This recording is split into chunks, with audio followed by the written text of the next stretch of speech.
Dr. Do-hyun wiped his glasses with the corner of his white lab coat. His eyes were tired after watching Dragonfly videos for 6 straight hours. The high-speed camera in his lab could capture every tiny movement of these amazing insects.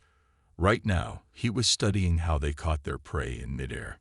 The small research room at Seoul National University was quiet except for the soft hum of computers. The morning sun streamed through the windows, lighting up the tanks where he kept his dragonflies. Their wings sparkled like tiny rainbows as they moved. "Got you," he whispered, leaning closer to his screen. The video showed a dragonfly catching a fly in less than half a second. Even slowed down 1,000 times, the movement was incredibly smooth. The dragonfly didn't just chase its prey. It calculated where the fly would be and met it there. A knock on the door made him look up.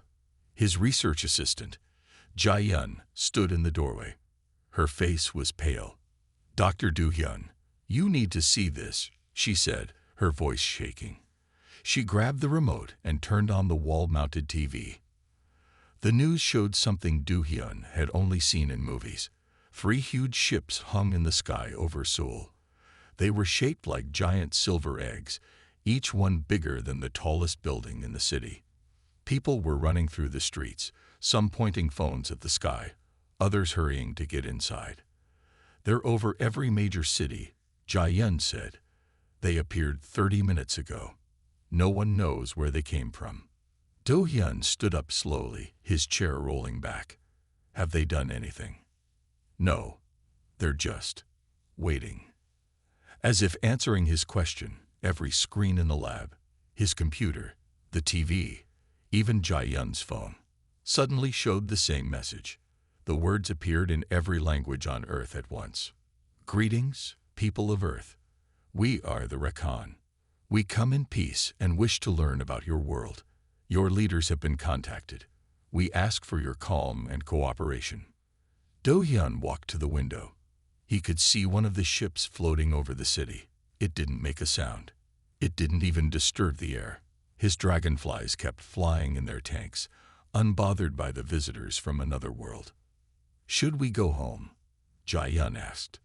Do-hyun shook his head. "No, they asked for calm. The best thing we can do is keep working." He sat back down at his computer. "Besides, I just recorded something amazing. This dragonfly changed direction 4 times in 1 second to catch its prey. No human-made aircraft can do that." Jae-hyun stared at him like he was crazy. "Aliens just arrived, and you want to keep watching bug videos?" "These aren't just bug videos," Do-hyun said, his eyes bright with excitement. "This is the most advanced flight system on Earth. And now that we have visitors from another world." He smiled. "Don't you think they might be interested in how Earth's creatures fly?" Above the city, the alien ships waited silently. In his lab, surrounded by tanks of iridescent dragonflies, Do-hyun had no idea that his research was about to become one of the most important scientific studies in human history.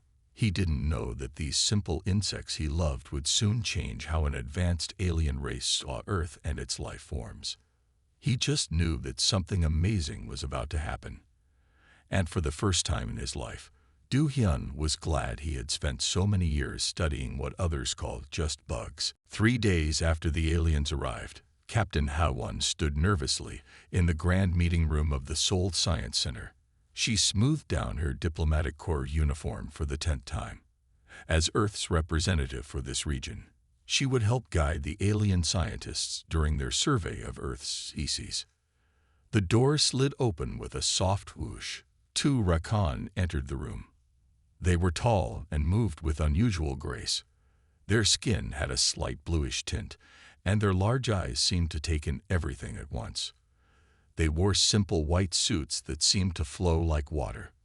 "Welcome to Seoul," Ha-won said, bowing slightly. "I'm Captain Ha-won." The taller Recon stepped forward. "I am lead researcher Ven.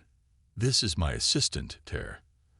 Their voices were surprisingly musical, like wind chimes in a gentle breeze.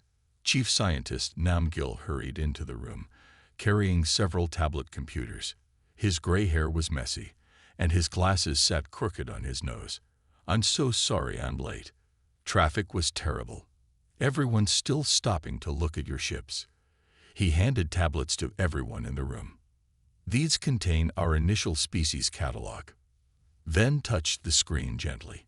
"Your world has so much life. We've never seen such variety on a single planet." Images flashed across their screens: lions hunting zebras, eagles swooping down for fish, dolphins leaping through waves. The Rakan watched each clip carefully, making soft musical sounds to each other. "Primitive, but interesting," Ter said. "The neural systems are very basic. The success rates for hunting are quite low." Namgil frowned. "Low. Lions are some of Earth's most successful hunters." "Your lions succeed only 25% of the time," Ven said. "Our hunting machines achieve 84% success rates. Even your eagles only succeed 40% of the time." Namgil was about to argue when the screen showed a new video.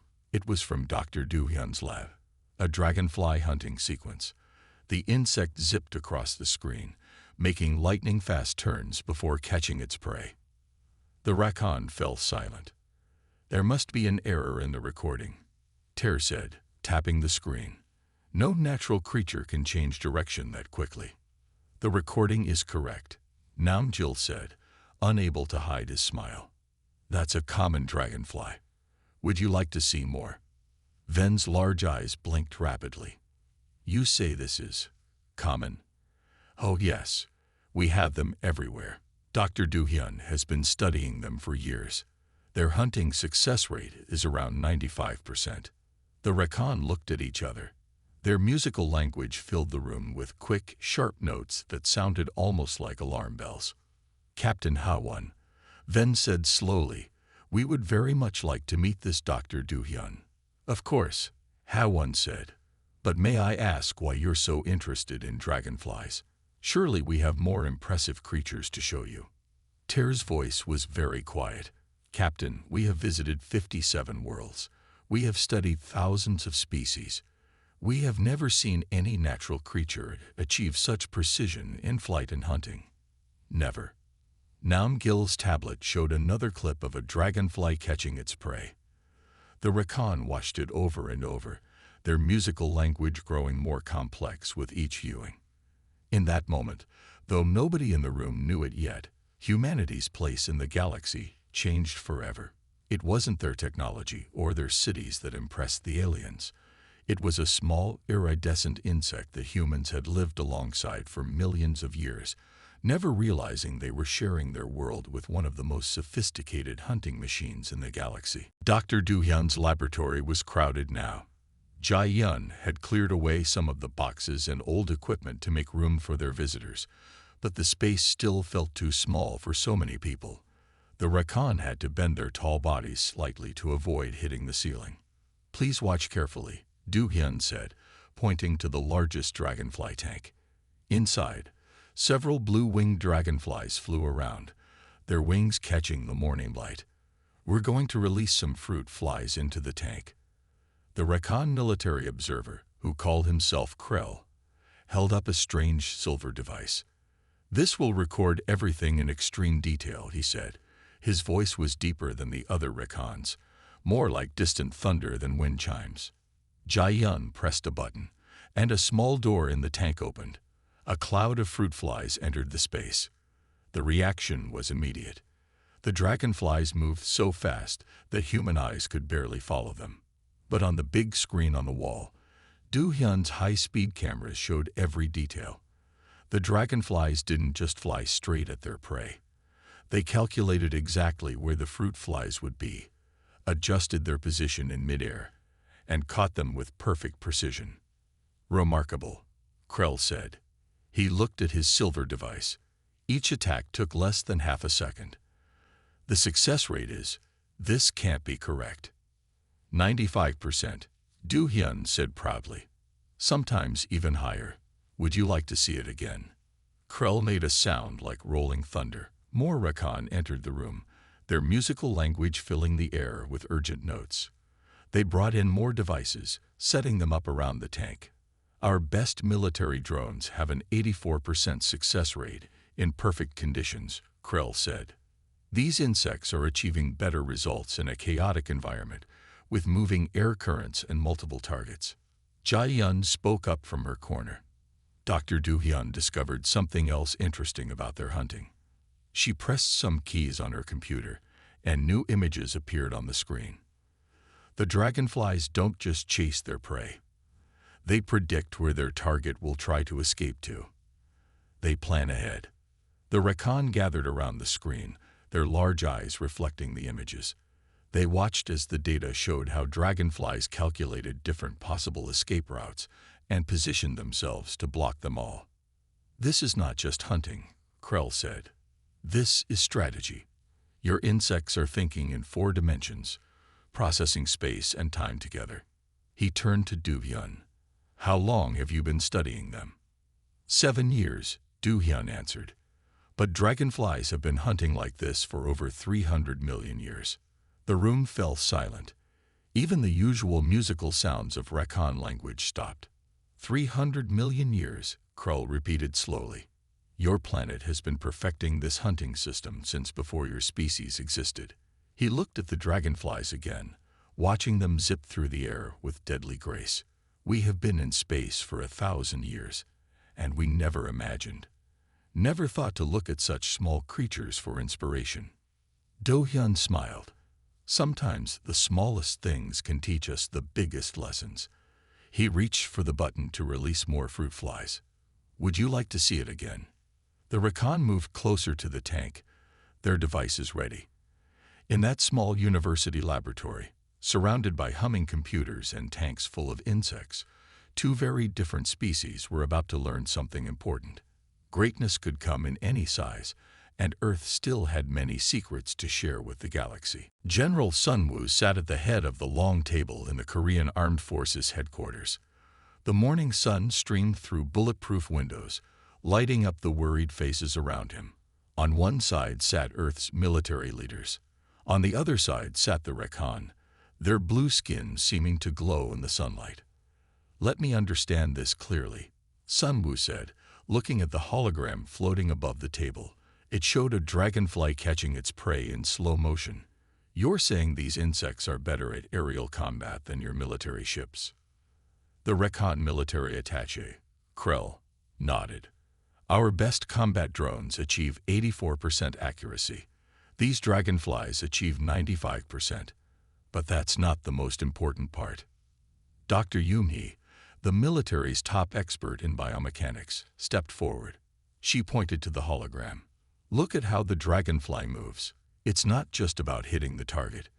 It's about how it thinks and plans. The hologram changed to show brain wave patterns. On one side was a Rakan combat computer. On the other was a dragonfly's tiny brain. The dragonfly's brain processes information faster than any computer we've ever seen, Yoon-hee explained. It doesn't just track where its target is, it predicts where it will go. It plans multiple attacks at once, and it does all this with a brain smaller than a grain of rice. Sunwoo leaned forward. How is this possible? Krell made a sound like distant thunder. Your planet's gravity and atmosphere. They created perfect conditions for aerial combat evolution. Our world has lower gravity and thinner air. Our creatures never needed to develop such precise flying skills. But surely your technology is more advanced, one of the other generals asked. Technology isn't always better than nature, Yoon-hee said. These insects have been perfecting their hunting skills for hundreds of millions of years. That's a very long time to practice. Krell touched the hologram, making it spin. We have a saying. Knowledge comes from unexpected places. We never thought to study such small creatures for military innovation. This was our mistake. The room fell quiet as everyone watched the hologram. The dragonfly moved like a tiny fighter jet, making turns that should have been impossible. What do you suggest we do? Sunwoo asked. We want to work together, Krell said. Your world has developed something amazing through evolution. If we combine this natural design with our technology. His voice trailed off as he looked at the hologram again. You think we could make better defense systems? Sun Wu asked. Better than anything in the galaxy, Krell said. But we must hurry. There are others out there who might not be as peaceful as we are. And if they discover what your world has achieved. Dr. Yumhe spoke up. Then we should start right away. Dr. Du-hyun has already offered his research lab for joint studies. Sun Wu nodded slowly. He looked at the dragonfly in the hologram, seeing it with new eyes. All these years, Earth had possessed one of the most advanced weapon systems in the galaxy, and they had never known it. It had been flying in their gardens, hunting above their ponds, perfecting its skills for millions of years. Then let's begin, he said. It seems we have much to learn from our smallest warriors. Engineer Tai Young stared at the strange device on his workbench. It looked like a mix between a dragonfly and a tiny spaceship. Its wings shimmered with the same rainbow colors as a real dragonfly's wings, but they were made of a special metal the Rakan had brought from their world. Try it again, Dr. Du-hyun said, adjusting his glasses. He stood next to a Rakan engineer who was typing on a holographic keyboard. Maybe if we make the wing joints more flexible. The lab had changed a lot in the past week. The small room was now filled with strange alien machines. The dragonfly tanks were still there, but now they had special sensors attached to them that recorded every tiny movement the insects made. Tai Young picked up the device carefully. This is test number 47 of the biomechanical dragonfly drone. He placed it in the test chamber, a clear box filled with small flying robots that acted as targets. The drone's wings began to move. They didn't buzz like a real dragonfly's wings. They made a soft humming sound instead. The target robots started flying around in random patterns. Everyone in the room held their breath. The drone shot forward. Its movements were almost exactly like a real dragonfly's. It twisted and turned through the air, catching target after target. On the computer screen, numbers flashed showing its success rate. 92%. Du-hyun shouted, jumping up from his chair. We're getting closer. The Recon engineer made his happy sound, like tinkling bells. The neural processor is finally working properly. It's thinking like a real dragonfly now. Tai Young smiled as he watched the drone continue its hunt. They had copied the way a dragonfly's brain worked and put it into a tiny computer. It wasn't as good as a real dragonfly yet, but it was better than any other hunting drone in the galaxy. Watch this, the Recon engineer said. He pressed some buttons on his holographic keyboard. The target robots started moving in new patterns, ones that no Earth insect had ever seen before. The drone paused for a moment. Then it changed its flying style. It moved in ways a real dragonfly never would, but with the same amazing precision. It was learning and adapting. Incredible, Du-hyun whispered. It's not just copying a dragonfly anymore. It's taking what dragonflies learned over millions of years and building on it. Just then, Dr. Yumhe rushed into the lab. Her face was serious. The long-range sensors have picked up something, she said. 3 ships just entered our solar system. They're not Recon. The happy sounds in the room stopped. The Recon engineer's skin turned a darker shade of blue, their way of showing worry. How long do we have? Tai Young asked. Maybe 2 days before they reach Earth, Yumhe answered. Tai Young looked at their tiny drone, still flying perfect patterns in its test chamber. Then we have 2 days to turn our little dragonfly into a proper guardian, he said. Good thing we're learning from the best hunters on Earth. In the test chamber, the drone caught another target. On the screen, its success rate flashed. 93%. It was getting better by the hour. But would it be enough? They would find out very soon. Ambassador Myra walked slowly through the Seoul National Museum with the Recon cultural attaché. The alien's name was Sen, and she moved like flowing water, her blue skin glowing softly in the museum lights. Professor Sangmin followed behind them, carrying an old book of Korean paintings. They stopped in front of a 1,000-year-old painting. It showed a dragonfly catching a small insect, painted with incredible detail. Your ancestors saw it too, Sen said, her voice making musical notes. They understood how special these creatures were, long before you had machines to study them. Mireille nodded. In Korean culture, dragonflies were seen as guardians. People believed they protected our crops by hunting harmful insects. She pointed to another painting. See how the artist showed the dragonfly's eyes. They knew these insects could see in almost every direction at once. Sang-min opened his book carefully. It's not just Korea. Look at these. He showed them paintings from China, Japan, and other countries. Every culture had its own way of showing dragonflies, but they all captured something special about these insects. In many places, Sang-min explained, people called them dragonflies because they were as fierce as dragons, but small enough to land on a flower. They saw how these insects could hover, fly backwards, and catch their prey almost every time. Sen made a sound like soft bells. On our world, we thought we needed complex machines to do what these insects do naturally. We were so focused on building new technology that we forgot to look at the technology nature had already built. They walked to another room where modern photographs of dragonflies hung next to the ancient paintings. The old artists had gotten so many details right, even without cameras or computers to help them see. That's what makes humans special, Mireille said. We watch. We learn. We see the magic in small things. Suddenly, their phones buzzed at the same time. Mireille looked at her screen and felt her heart beat faster. The unknown ships were getting closer. They would reach Earth tomorrow. Your people are very good at watching and learning, Sen said quietly. But now we must be good at acting. Those ships belong to the Vex. They do not watch or learn. They only take. Then it's good we learn from dragonflies, Sang-min said. Because like dragonflies, we will protect our home. Mireille looked at the ancient paintings again. For thousands of years, humans had watched dragonflies dance through the air, hunting with perfect skill. They had seen something special in these small hunters, painting them, writing about them, naming them after mighty dragons. Now, those same insects might help save Earth. The tiny hunters that had guarded their crops for millions of years would become guardians of the whole planet. We should go, Mireille said. They'll need us at the defense center.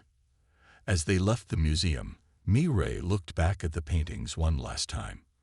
Tomorrow, they would find out if art and science together, human wisdom and alien technology, would be enough to protect their world. Captain Ha-won stood in the Global Defense Center, watching the massive screen that showed Earth's solar system. 3 red dots were moving steadily toward Earth. They were Vex ships, and they were much bigger than the recon vessels. Dr. Do-hyun sat at one of the computer stations, surrounded by screens showing data from their Dragonfly drones. The tiny machines were ready, but no one knew if they would be enough against the Vex. They're not slowing down, Ha-won said, her voice tight with worry. They'll be here in 6 hours. The Recon Security Council appeared on another screen. Their blue skin looked darker than usual, showing their concern. We must decide now, the head counselor said. We can leave Earth and avoid conflict with the Vex, or we can stay and fight beside you. The room fell silent. Everyone knew what the Vex did to planets they visited. They took what they wanted and left nothing behind. Tell us about the Vex, Ha-won asked. We need to know what we're facing. The Recon counselor nodded slowly. They build huge ships that can destroy cities. Their weapons are very advanced. But he paused, making a sound like wind through trees. They are proud. They think they are better than everyone else. They never expect smaller enemies to be dangerous. Dr. Do-hyun looked up from his screens. Just like the insects that dragonflies hunt, he said quietly. They never expect something so small to be so deadly. The Recon counselor's eyes widened. Yes, exactly like that. Ha-won walked to Do-hyun's station. On his screen, hundreds of tiny dots moved in perfect patterns. The Dragonfly drones were practicing, getting better with every minute. Their success rate was now at 97%, better than real dragonflies. "Show them," she said to Do-hyun. He pressed some buttons, and a new image appeared on the main screen. It showed their latest test. 1,000 tiny drones, each one no bigger than a dragonfly, working together to protect a target. They moved like a swarm of angry insects, impossibly fast and precise. The Recon Council watched in silence. Then the head counselor made a sound they had never heard before, like crystal bells ringing. "You've improved the design," he said. "How did you do it?" "We watched real dragonfly swarms," Do-hyun explained. "They don't just hunt alone. They work together, sharing the air, never getting in each other's way. We taught our drones to do the same thing." The counselor turned to someone off-screen and spoke quickly in the musical Recon language. Then he faced them again. "We will stay," he said. "The Vex think they are hunting weak prey. Let them learn what we have learned, that Earth's smallest creatures can be its strongest defenders." Hwon looked at the red dots getting closer to Earth. Soon, the Vex would arrive, expecting an easy victory. Instead, they would face something they had never seen before, a swarm of tiny hunters, born from Earth's nature and alien technology, guided by millions of years of evolution and human wisdom. "Send the alert," she said. "Tell everyone to be ready. The dragonflies are about to hunt again." Engineer Tae-young's fingers flew over his keyboard as he made the final adjustments to the Dragonfly drone system. Around him, the defense center hummed with activity. The Recon Defense Force commander stood behind him, watching the screens with intense focus. "The Vex ships will enter Earth's orbit in 1 hour," Jae-yun announced from her station. She had been monitoring their approach all night. Dr. Do-hyun walked between the rows of computers, checking each screen.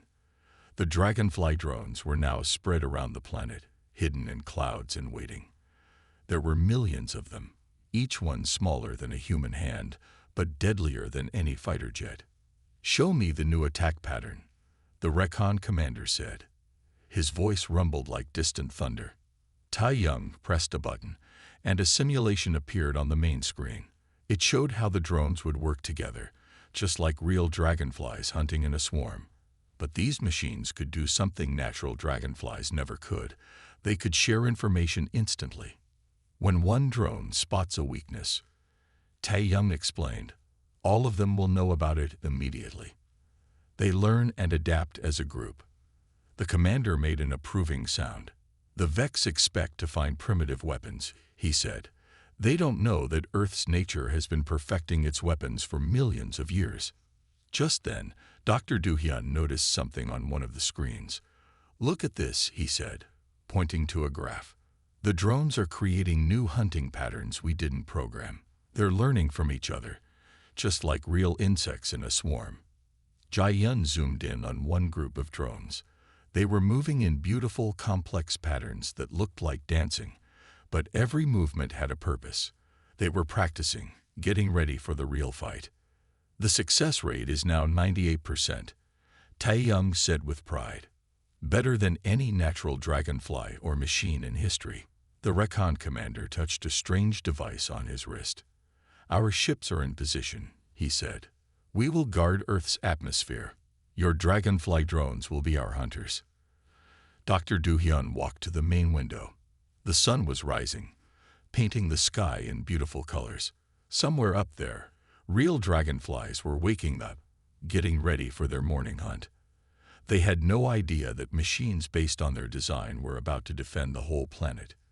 Incoming transmission. Jae-yun suddenly called out, "The Vex want to talk." The main screen lit up with a new face. The Vex leader looked like a statue made of dark metal. When it spoke, its voice was cold and harsh. "Surrender your world now," it said, "and we will let some of you live as our servants." Tae-young looked at his screens, where millions of tiny dots showed the dragonfly drones hidden and ready. He thought about how these small machines carried the wisdom of millions of years of evolution, combined with the best technology from two different worlds.